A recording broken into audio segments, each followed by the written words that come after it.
دابا ما يتبان لك، ما يبان لك حتى حاجه، خير الكرغولي الجزائري ما يتبان لك حتى حاجه، اجي كتب لي بان بلادك مطبعه مع اسرائيل. اي بلادي مطبعه مع اسرائيل. وشوف انت بلادك مع من مطبعه؟ مع اشر خلق الله، مع ادنى خلق الله. انا نمشي مع امكم انا للمدى البعيد، انا غنمشي معاك للمدى البعيد البعيد البعيد. ولا كنتي كتفهم هاد الامور هادي. اول حاجه المغرب اللي هو بلادي الا كان مطبع مع اسرائيل، حنا مع القضيه الفلسطينيه بدون نقاش.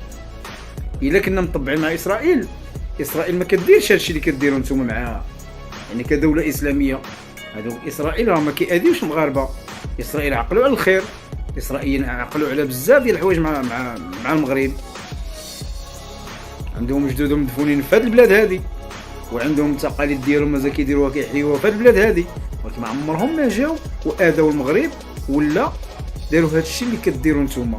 نتوما دعمتوا الشيعه، نتوما مدعمين البوليزاريو 60 سنه هادي. تقول لي انت اسرائيل؟ عند امك القلب اللي يجي تقول لي انت اسرائيل؟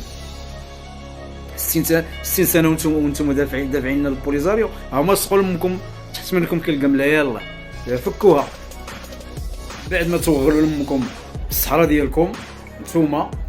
واصلا ديك الصحراء اللي توغلوا فيها حتى هي راه في القلالات.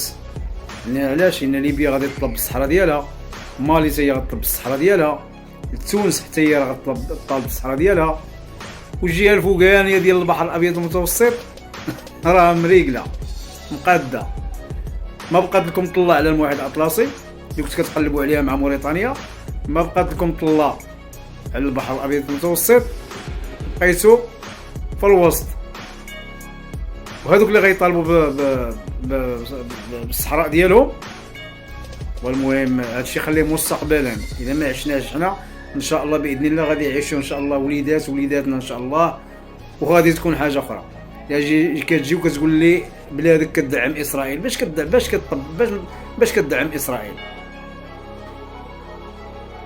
كما قلت لك في الفيديو الاول، راك مطبع مع اشر خلق الله، مطبعين مع اقبح وانكر خلق الله.